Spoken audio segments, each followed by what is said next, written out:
തദ്ദേശ തെരഞ്ഞെടുപ്പിലെ അവസാനവട്ട വോട്ട് കണക്കുകൾ പരിശോധിക്കുമ്പോൾ നിയമസഭാ മണ്ഡലങ്ങളിലും UDF മുൻതൂക്കമാണുള്ളത്. ജില്ലാ പഞ്ചായത്ത്, കോർപ്പറേഷൻ, മുനിസിപ്പാലിറ്റി എന്നിവിടങ്ങളിലെ വോട്ട് കണക്കനുസരിച്ച് 74 നിയമസഭാ സീറ്റുകളിൽ UDFന് ഭൂരിപക്ഷമുണ്ട്. തദ്ദേശ തെരഞ്ഞെടുപ്പിലെ നേട്ടം UDF വരാൻ പോകുന്ന നിയമസഭാ തെരഞ്ഞെടുപ്പിലും ആവർത്തിക്കുകയാണ് എങ്കിൽ മൂന്നാം വട്ട തുടർച്ച ആഗ്രഹിക്കുന്ന LDF സർക്കാരിന് പുറത്തിരിക്കേണ്ടി വരും.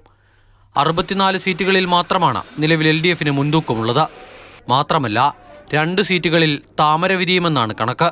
ജില്ല തിരിച്ചുള്ള കണക്കുകൾ പരിശോധിച്ചാൽ ആദ്യം തിരുവനന്തപുരത്ത് ആകെയുള്ള 14 സീറ്റുകളാണ്. 14 സീറ്റുകളിൽ 12 ഇടത്ത് LDFിൻ്റെ മേധാവിത്വമുണ്ട് എന്നുള്ളതാണ് കണക്കുകൾ സൂചിപ്പിക്കുന്നത്. 2 ഇടത്ത് NDA ആണ്. 2 ഇടത്ത് താമര വിരിയുമെന്ന് പറയുമ്പോൾ അതിൽ 1 നേമം, 1 വട്ടിയൂർക്കാവാണ്. ഇനി അടുത്ത ജില്ല പരിശോധിക്കുകയാണെങ്കിൽ തിരുവനന്തപുരത്ത് UDFന് നിലവിലെ കണക്കനുസരിച്ച് സീറ്റില്ല എന്നുള്ള കാര്യം കൂടി നമ്മൾ കാണേണ്ടതുണ്ട്. കൊല്ലത്ത് നിലവിൽ UDFന് 2 സീറ്റാണുള്ളത്. അതിനും അപ്പുറത്തേക്ക് 1 സീറ്റ് കൂടി UDF LDFിൽ നിന്നും പിടിച്ചെടുക്കും എന്നുള്ളതാണ് ഈ തദ്ദേശ തെരഞ്ഞെടുപ്പിൻ്റെ കണക്കുകൾ സൂചിപ്പിക്കുന്നത്. കൊല്ലത്ത് LDF 8, UDF 3 എന്നുള്ളതാണ് കണക്ക്. തൊട്ടടുത്ത ജില്ലയായ ആലപ്പുഴ പരിശോധിക്കുകയാണെങ്കിൽ 7-2 എന്നുള്ള നിലയിലാണ്. തദ്ദേശ തെരഞ്ഞെടുപ്പിൽ ഒരു തിരിച്ചടി നേരിട്ടിട്ടുണ്ടെങ്കിലും നിയമസഭാ തെരഞ്ഞെടുപ്പിൻ്റെ കണക്കുകൾ പരിശോധിക്കുമ്പോൾ ആലപ്പുഴയിൽ വലിയ പ്രതിസന്ധി ഉണ്ടാകുന്നില്ല എന്നുള്ളതാണ് ഈ കണക്കുകൾ സൂചിപ്പിക്കുന്നത്. പത്തനംതിട്ടയാണ് വളരെ പ്രധാനപ്പെട്ട ഒന്ന്. പത്തനംതിട്ടയിൽ UDFന് അടപടലം അടിതെറ്റിയ ഒരു സ്ഥലമായിരുന്നുവെങ്കിൽ ഇത്തവണ അവിടെ 2 സീറ്റുകൾ UDF പിടിക്കുന്നു എന്നുള്ളതാണ്. 3 സീറ്റ് LDFനും ലഭിക്കും എന്നുള്ളതാണ് നിലവിലെ കണക്കുകൾ അനുസരിച്ചാണ് എങ്കിൽ പറയാൻ കഴിയുക. ഇനി കോട്ടയമാണ്. കോട്ടയം വളരെ പ്രധാനപ്പെട്ട ഒരു സ്ഥലമാണ്. ജോസ് കെ മാണിയുടെ UDFിൽ നിന്നുള്ള പോക്കോട് കൂടി UDFിൻ്റെ അടിത്തറ തകർന്നു പോയി എന്ന് കരുതപ്പെട്ട ഒരു സ്ഥലം. അവിടെ ഈ തദ്ദേശ തെരഞ്ഞെടുപ്പിൽ UDFിൻ്റെ ഒരു തിരിച്ചുവരവ് ഉണ്ടാവുകയാണ്. 6 സീറ്റുകൾ UDFിന് ജയിക്കാൻ കഴിയുന്ന സാഹചര്യമുണ്ട് എന്നുള്ളതാണ് തദ്ദേശ തെരഞ്ഞെടുപ്പിൻ്റെ കണക്കുകൾ സൂചിപ്പിക്കുന്നത്. LDF 3 സീറ്റിലേക്ക് താഴുകയും ചെയ്യുന്നു എന്നുള്ളത് വളരെ പ്രധാനപ്പെട്ട കാര്യമാണ്. മധ്യ കേരളത്തിൽ UDFിൻ്റെ ശക്തി കേന്ദ്രമായിരുന്ന എന്നാൽ നിയമസഭാ തെരഞ്ഞെടുപ്പുകളിൽ കഴിഞ്ഞ് കുറേ കാലമായി തിരിച്ചടി നേരിട്ടുകൊണ്ടിരിക്കുന്ന ഒരു ജില്ല ഇടുക്കിയിൽ ഇത്തവണ UDFിൻ്റെ ഒരു തിരിച്ചുവരവ് ഉണ്ടാകുന്നു എന്നുള്ളതാണ് ഈ കണക്ക് സൂചിപ്പിക്കുന്നത്. 3 സീറ്റുകൾ UDF ജയിക്കുമ്പോൾ 2ലേക്ക് ദേവികുളം, അതോടൊപ്പം തന്നെ ഉടുമ്പൻചോല, ഈ 2 മണ്ഡലങ്ങളിലേക്ക് മാത്രമായി LDF ചുരുങ്ങുന്നു എന്നുള്ളതാണ് ഇടുക്കിയിൽ നിന്നുള്ള കണക്കുകൾ. അടുത്തത് എറണാകുളമാണ്. എറണാകുളത്ത് UDFിൻ്റെ സമ്പൂർണ്ണ ആധിപത്യമാണ്.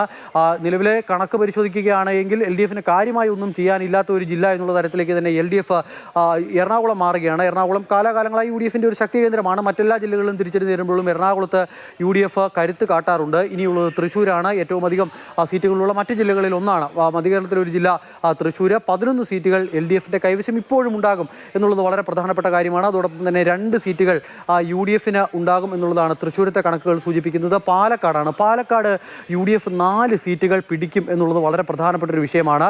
ഈ തദ്ദേശ തെരഞ്ഞെടുപ്പിൻ്റെ കണക്ക് പരിശോധിക്കുമ്പോൾ LDFിന് നേട്ടമുണ്ട്.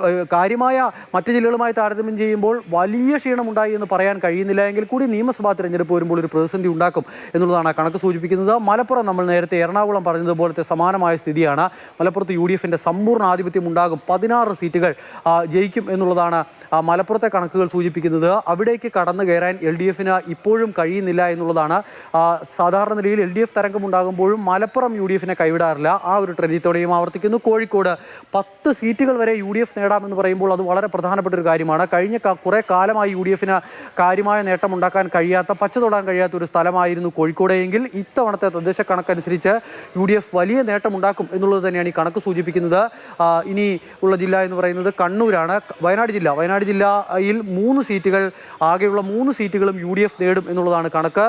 ആ കണക്ക് പരിശോധിക്കുമ്പോൾ LDF വയനാട് ജില്ലയിൽ നിന്നും അപ്രത്യക്ഷമാകുന്നു എന്നുള്ളതാണ് ആ കണക്കിൻ്റെ ഒരു സൂചന. ഇനിയുള്ളത് കണ്ണൂരാണ്. സാധാരണ നിലയിൽ UDFിന് കണ്ണൂർ ടൗൺ, അതോടൊപ്പം തന്നെ ഇരിക്കൂര്, പേരാവൂർ തുടങ്ങിയ മണ്ഡലങ്ങളിൽ ഒതുങ്ങി നിൽക്കുന്ന അവസ്ഥയാണെങ്കിൽ അതും കടന്ന് 1 സീറ്റ് കൂടി 4 സീറ്റ് UDFിന് ഉണ്ടാകും എന്നുള്ളതാണ് കണ്ണൂരിൽ നിന്നുള്ള കണക്ക്. 8 സീറ്റ് നേടി കാര്യമായ ക്ഷീണമില്ലാതെ അവിടെ LDFിൻ്റെ അല്ലെങ്കിൽ ഒരു ഇടത് കോട്ട എന്നുള്ളത് കാക്കാൻ അവർക്ക് കഴിയുന്നുണ്ട് എന്നുള്ളത് വളരെ പ്രധാനപ്പെട്ട കാര്യമാണ്. കാസർഗോഡ് ജില്ലയിൽ 3 സീറ്റ് UDF നേടും എന്നുള്ള കണക്കാണ് ഈ തദ്ദേശ തെരഞ്ഞെടുപ്പിൻ്റെ കണക്ക് പരിശോധിക്കുമ്പോൾ കാണാൻ കഴിയുന്നത്. LDF 2 സീറ്റിലേക്ക് ചുരുങ്ങുന്നു എന്നുള്ളത് വളരെ പ്രധാനപ്പെട്ട ഒരു കാര്യമാണ്. എന്തായാലും ജില്ല തിരിച്ചുള്ള കണക്കുകൾ പരിശോധിക്കുമ്പോൾ ഇതാണ് സ്ഥിതി. എന്തായാലും തദ്ദേശ തിരഞ്ഞെടുപ്പിന്റെ ചിത്രം അതേപോലെ ആവർത്തിക്കാൻ നിയമസഭാ തെരഞ്ഞെടുപ്പിൽ സാധ്യതയില്ല എങ്കിൽ കൂടി ഇതൊരു സൂചനയായി കാണും.